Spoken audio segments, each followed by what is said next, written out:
Have you ever wondered how much time is spent on games? I have. That's why today I'm going to talk about games that won't let you off the screen for a long time if you like games that offer endless progress and winning rewards.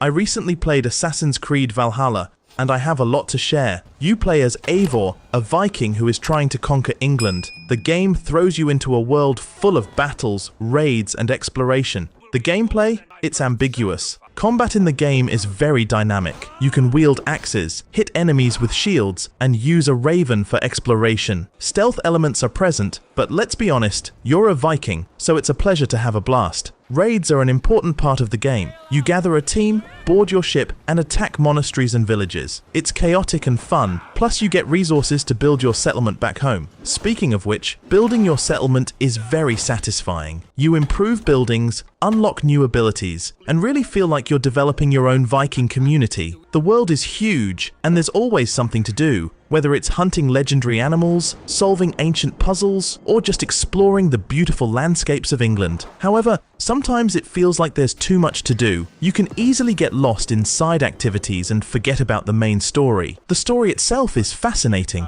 with Eivor making alliances and dealing with political intrigue. The characters you meet are memorable, and the dialogues are well written, but the pace of the game is sometimes off. In some parts it drags on. In others, it rushes. One of the downsides of the game are bugs and glitches. They can be quite annoying, such as getting stuck in an environment or encountering strange AI behavior. It doesn't hinder the game, but it can throw you off your game. Overall, Assassin's Creed Valhalla is a huge, addictive game. You'll spend hours raiding, exploring, and building your Viking heritage. If you like open-world games with lots of content, you should definitely check it out. Just be prepared to encounter some bumps in the road. Valheim. This survival game throws you into a massive Viking world where you start as a fallen warrior trying to impress Odin. So, what's the gameplay like? You gather resources, wood, stone, food, to build everything from simple huts to massive fortresses. The crafting system is straightforward but deep, letting you make weapons, tools, and even longships. Combat is a big deal here. You'll fight everything from boars to trolls, each with their own attack styles. Boss fights are epic and require real strategy to take down. Building is super satisfying. You can construct anything you want, and the physics-based system means you have to think about stability and protection from the elements. Exploring the world is a huge part of the game. The map is huge and changes every time you play, with different biomes like forests, mountains, and swamps. Each area has unique resources and tougher enemies. Playing with friends makes everything better. You can team up to explore, fight bosses, and build together. Cooperation is key, especially when tackling the hardest challenges. Progression is addicting. You start with nothing and gradually become a Viking legend. Defeating bosses and building huge projects feels super rewarding. There are some bugs and performance issues, but the developers are constantly updating the game to fix them. Let's talk about The Elder Scrolls Online. This MMO drops you into the expansive world of Tamriel, where you can explore, fight, and quest like a true hero. You start by creating your character from one of the many Elder Scrolls races, each with unique abilities. The combat is active and engaging. You need to block, dodge, and aim your attacks, which keeps things exciting. Tamriel is massive and diverse. From Skyrim's snowy peaks to Hammerfell's deserts, every region is packed with quests, dungeons, and secrets. The quests are well written and go beyond simple fetch tasks, immersing you in the game's lore. Playing with friends or joining a guild makes the game even better. You can tackle dungeons, explore the world, or join huge PvP battles in Cyrodiil. The social aspects are strong and enhance the overall experience. The progression system is addicting. Leveling up, crafting gear, and learning new abilities keep you hooked. There's a lot of freedom in how you develop your character. Sure, the game can feel overwhelming with its vast content, and the grind can be real. But if you love deep, immersive worlds, ESO is for you. Warframe. This game throws you into a futuristic world as a space ninja called a Tenno, piloting powerful suits known as Warframes. It's fast-paced, action-packed, and incredibly addictive. So, what's the gameplay like? You start by choosing one of the many Warframes, each with unique abilities and playstyles. The combat is super fluid. You'll be slicing, dicing, and shooting your way through hordes of enemies. Movement is key here. You can sprint, slide, wall run, and even bullet jump across the map. which makes everything feel dynamic, and the missions are varied. You'll be doing everything from stealthy infiltrations to all-out assault missions. There's always something new to keep you engaged. Plus, the game constantly gets updated with new content, so it never feels stale. Customization is huge in Warframe. You can upgrade your Warframes and weapons with mods, which change how they perform. This means you can tailor your loadout to suit your playstyle perfectly. Plus, there's a ton of cosmetic options to make your Warframe look exactly how you want. The game has a bit of a learning curve, especially for new players. The sheer amount of content and systems can be overwhelming at first, but once you get the hang of it, it's incredibly rewarding. There are plenty of guides and a helpful community to get you up to speed. Co-op play is a blast. Teaming up with friends or other players makes missions more fun and often easier. The matchmaking system is smooth, so you can always find someone to play with. The grind is real in Warframe. You'll spend a lot of time farming for resources and crafting new gear, but the game's fast-paced action and constant updates make the grind enjoyable rather than tedious. Dying Light 2: Stay Human. This game had a rough development, but it's finally here, and there's a lot to talk about. So, you're Aiden Caldwell, a guy with a mysterious past, in a post-apocalyptic city overrun by zombies. The parkour system is a huge part of the game. You can run, jump, and climb over pretty much anything, which makes exploring the city a blast. The movement feels fluid and natural, especially when you're being chased by zombies. Combat is intense. You have a mix of melee and ranged weapons, but the melee combat is where the game shines. Hitting zombies and enemies with bats, pipes, and other improvised weapons feels really satisfying. Plus, you can craft and upgrade your gear to make it even more powerful. The city is split into different factions, and your choices matter. You can side with various groups, and your decisions impact the world around you. This gives the game a lot of replay value because you can see how different choices play out in future runs. The day-night cycle is crucial. During the day, zombies are slower and weaker, making it easier to explore and complete missions. But at night, they become much more dangerous, and powerful special infected come out to hunt you. Nighttime is both terrifying and thrilling, pushing you to plan your actions carefully. The story is decent, with some interesting characters and twists, but it can feel a bit cliché at times. However, the main draw of Dying Light 2 is the gameplay and the freedom to explore and make choices. Red Dead Redemption 2. Even though it's been out for a few years, this game is still a masterpiece worth discussing. First off, the world in RDR2 is insanely detailed. You play as Arthur Morgan, a member of the Van der Linde gang, roaming through a beautifully crafted version of the American frontier. Everything from the landscapes to the towns feels alive and immersive. You can easily lose hours just exploring and taking in the scenery. The story is top-notch. Arthur's journey is filled with complex characters, emotional moments, and tough choices. It's a slow burn, but it pulls you in and makes you care about the gang and their struggles. The voice acting and writing are some of the best in any game. Gameplay-wise, it's got everything. The shooting mechanics are solid, with a satisfying mix of action and strategy.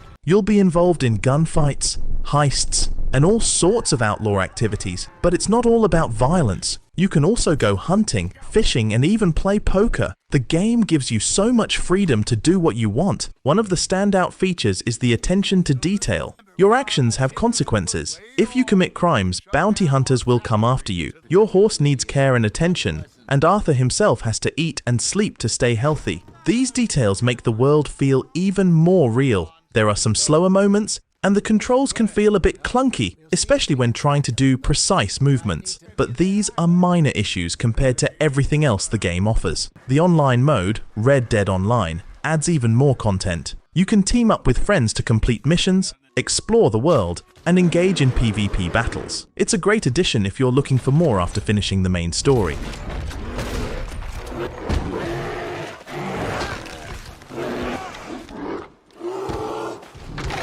Let's talk about Fallout 4. Revisiting this game in 2024, it still holds up pretty well. You start off as a survivor from Vault 111 in a post-apocalyptic Boston. The open world is huge and filled with interesting places to explore, from dilapidated cities to creepy underground bunkers. The exploration is a big highlight. You never know what you'll find next. The story kicks off with you searching for your kidnapped son, but it branches out into various factions and side quests. You can align with groups like the Brotherhood of Steel or the Railroad, each with its own storyline and consequences. Combat is a mix of first-person shooting and RPG mechanics. VATS mode, where you can slow down time and target specific body parts, is super satisfying. Crafting and building are also major parts of the game. You can customize weapons, armor, and even build entire settlements. One downside is that the game can feel a bit buggy, and the graphics aren't the best by today's standards. But the modding community is huge and active, providing countless mods that can improve and expand the game. Overall, Fallout 4 is still a blast to play. If you love open-world RPGs with deep lore and endless exploration, it's worth diving back into. V-Rising. A year after its release, this vampire survival game has really found its footing. You play as a vampire awakening in a dark, gothic world. During the day, you need to hide from the deadly sunlight, and at night, you hunt for blood and resources. The day-night cycle adds a strategic layer to the game. Building your castle is one of the coolest features. You gather resources to construct and upgrade your lair, crafting everything from coffins to alchemical labs. It feels rewarding to see your castle grow and evolve. Combat is action-packed. You have various vampire abilities, like transforming into a wolf or summoning skeletons, which keeps things interesting. There's a mix of PvE and PvP elements, so you're always on your toes. Multiplayer is where the game shines. You can form clans with other players, raid rival castles, and defend your own. It's a lot of fun, especially when playing with friends. While the game still has some rough edges, the developers are actively improving it. If you're into survival games with a unique twist, V-Rising is definitely worth checking out. Oh shit! Here they come!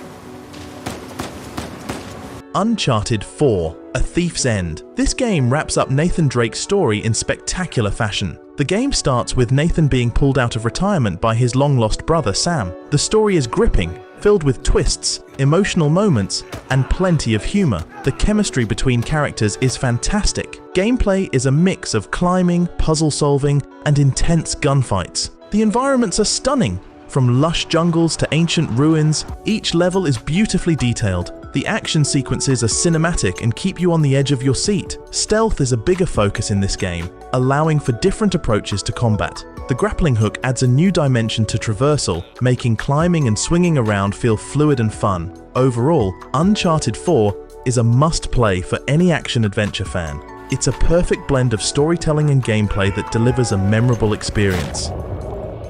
Spec Ops: The Line. This game might look like a typical military shooter, but it's anything but. You play as Captain Martin Walker, leading a team into a sandstorm-ravaged Dubai to find a missing colonel. The story quickly takes a dark turn, exploring the horrors of war and moral ambiguity. It's one of the most thought-provoking stories in a shooter.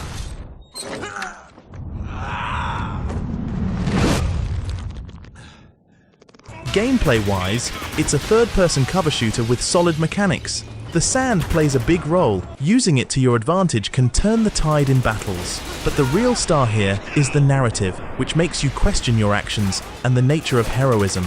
The game's atmosphere is intense and often unsettling, with some truly shocking moments that stick with you long after you've finished. If you're looking for a shooter with a deep, impactful story, Spec Ops: The Line is a must-play. It's a game that stays with you.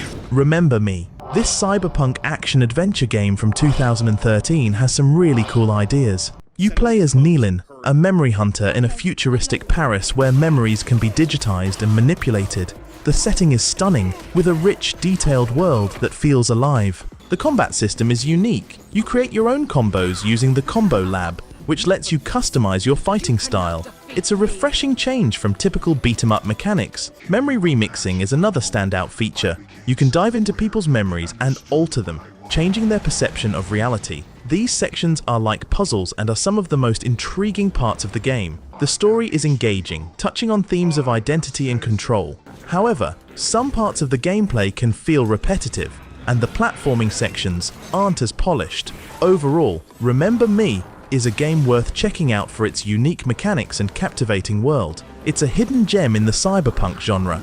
Binary Domain. This game might be forgotten, but it's definitely worth revisiting. Set in a future where robots and humans coexist, You play as Dan Marshall, part of a squad tasked with taking down rogue robots in Tokyo. The story is surprisingly deep, exploring themes of AI and what it means to be human. The gameplay is solid third-person shooting with a twist. Your squad mates react to your commands and how you treat them, which affects their performance and the story. The voice command feature was pretty innovative for its time. Enemy robots are fun to fight. You can dismember them, which affects their behavior. It's satisfying to see them adapt to losing limbs and keep coming at you. The atmosphere and setting are well crafted, with a mix of action and quieter moments that build tension. While it didn't get the attention it deserved, Binary Domain is a hidden gem. If you enjoy shooters with a good story and unique mechanics, give it a shot.